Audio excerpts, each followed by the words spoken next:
Assalamualaikum dan selamat sejahtera. Saya Nurul Aini Safia binti Nazli. Saya Khairida Diana binti Muhammad Ruslan. Saya Wada Aini binti Muhammad Rashid. Dan saya Nurhani Amila binti Arasmi. Kami dari Politeknik Seberang Perai ingin mengulaskan video tentang peranan ICT dalam perkembangan dan pembentukan akhlak pelajar. Dalam video ini, kami akan membincangkan tentang definisi ICT dan peranannya. Selain itu, kami akan membincangkan tentang langkah-langkah untuk menerapkan penggunaan ICT dalam kalangan pelajar, kebaikannya dan kesimpulannya. Apa itu ICT? ICT merupakan akronim atau singkatan daripada perkataan Information and Communication Technology yang bermaksud teknologi komunikasi maklumat. Teknologi maklumat boleh ditarifkan sebagai sebarang kaedah yang digunakan untuk memindah, menyebar dan memaparkan maklumat. Teknologi maklumat atau IT dan teknologi maklumat dan komunikasi atau ICT merupakan teknologi yang diperlukan untuk pemprosesan data. Ruang lingkup tajuknya sangat luas berkenaan segala aspek, segala pengurusan dan pemprosesan maklumat.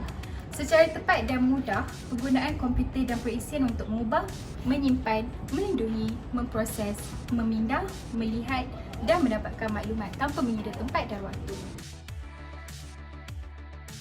Peranan beliau dalam proses pembangunan sosial amat penting. Slogan dan kata-kata seperti pemuda penerus kepimpinan, pemuda harapan bangsa, pemudi tiang negara dan banyak lagi menggambarkan betapa pentingnya golongan belia dalam proses pembangunan ini. Menurut Muhammad Zaidi Aziz, dalam era globalisasi dan pasca modernisme ini, perkembangan ICT memerlukan setiap individu yang ingin maju dan ke hadapan supaya menguasai maklumat dan ilmu pengetahuan. Sikap cintakan ilmu, budaya berbincang dan semangat membaca perlu dipupuk di kalangan kepimpinan belia supaya maklumat yang diperolehi memberikan keupayaan kepada mereka yang untuk memupuk thinking capacity atau kemampuan berfikir dengan tepat. Akhir sekali, fenomena kegesangan asas keilmuan, kreativiti dan keintelektualan di kalangan gerakan belia menyebabkan wujudnya kesuan daya fikir yang akhirnya menyebabkan golongan belia gagal memahami masalah di kalangan mereka dan seterusnya di kalangan masyarakat. Akibatnya, banyak program, latihan dan projek pembangunan yang dijalankan tidak menepati sasaran serta gagal mengubati simptom dan atau punca sebenar masalah. Banyak wang dihabiskan namun masalah tidak dapat diselesaikan kerana curah tempat yang salah.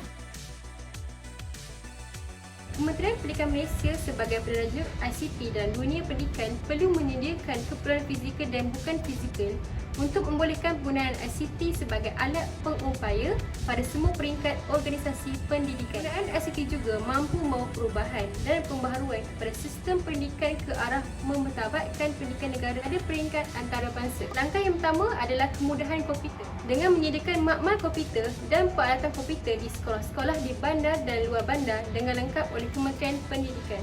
Dan seterusnya adalah memasukkan teknologi dan inovasi dalam kurikulum di sekolah ataupun universiti. Sekolah, kolej dan universiti merupakan institusi formal yang melatih dan mengasah kemahiran dan pengetahuan pelajar mengenai ICT. Teknologi dan inovasi harus dimasukkan dalam salah satu aktiviti kurikulum di peringkat sekolah rendah. Lagi bagi memberi pendahan awal kepada pelajar, kepentingan komputer dalam pendidikan dan pelajar dapat membiasakan diri untuk menggunakan ICT dalam proses pembelajaran yang lebih kreatif dan berkesan.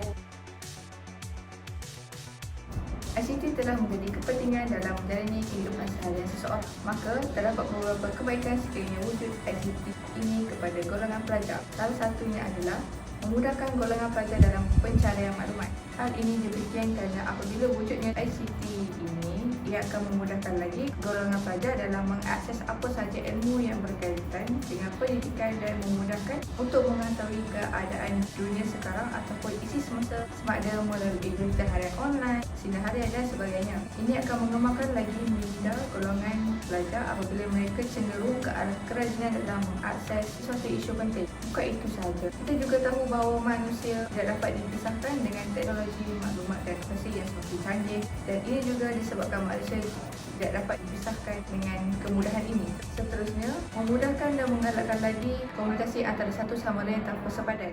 Hal ini demikian kerana wujudnya laman sosial seperti Facebook, Twitter, blogger dan sebagainya yang secara tidak langsung akan menyebabkan komunikasi antara manusia akan lebih berkembang bagi menyampaikan sesuatu maklumat sama ada ianya adalah maklumat yang penting ataupun tidak. Melalui laman sosial tersebut, ianya akan memudahkan orang ramai untuk berkomunikasi atas talian terutamanya dengan rakan-rakan, ahli keluarga dan lain-lain. Oleh itu, tidak dapat dinafikan bahawa komunikasi ini juga akan mengeratkan lagi hubungan silaturahim antara satu sama lain. Selain daripada kebaikan, terdapat juga beberapa keburukan ICT jika pelajar menyalahgunakannya. Berdasarkan artikel-artikel yang anda lihat sebentar tadi, dikatakan bahawa produk telekomunikasi dan ICT tidak mesti pengguna.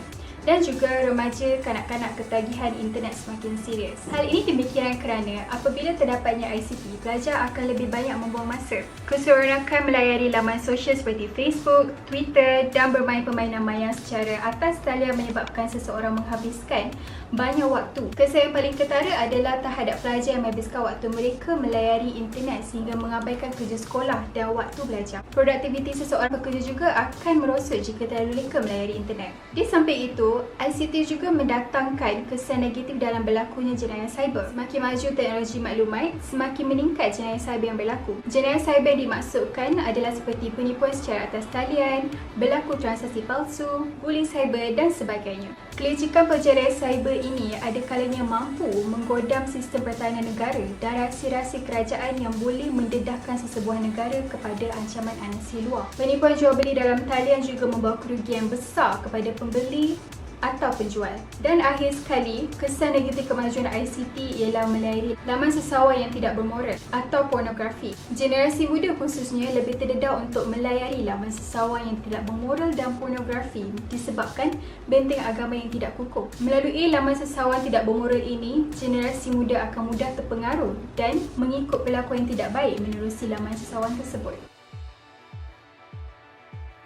Kesimpulannya, kemajuan dan perkembangan yang pesat dalam bidang teknologi maklumat perlu dimanfaatkan sepenuhnya dalam melahirkan masyarakat dan generasi yang berilmu, pengetahuan dan bijak dalam mentadbir negara pada masa akan datang. Walaupun ada pendapat yang mengatakan bahawa penggunaan komputer pada peringkat pendidikan awal adalah kurang perlu ekoran daripada ketidaksediaan para pelajar menerimanya, namun pandangan seperti ini perlu dibetulkan agar semua pihak sama ada ibu bapa, penjaga, guru dan masyarakat secara keseluruhannya perlu melihat kepentingan penguasaan kemahiran ini pada masa akan datang. Adalah menjadi tanggungjawab institusi pendidikan untuk mendidik masyarakat untuk menjadi pelapis yang benar-benar dapat mentadbir negara dengan baik pada masa akan datang. Penggunaan komputer dan teknologi maklumat dalam sistem pengajaran dan pembelajaran adalah sesuatu yang perlu bagi menarik minat kanak-kanak ini untuk terus menuntut ilmu tanpa mengira sempadan dan segala halangan yang boleh menghalang mereka daripada menuntut ilmu. Itu sahaja daripada kami. Sekian, terima kasih.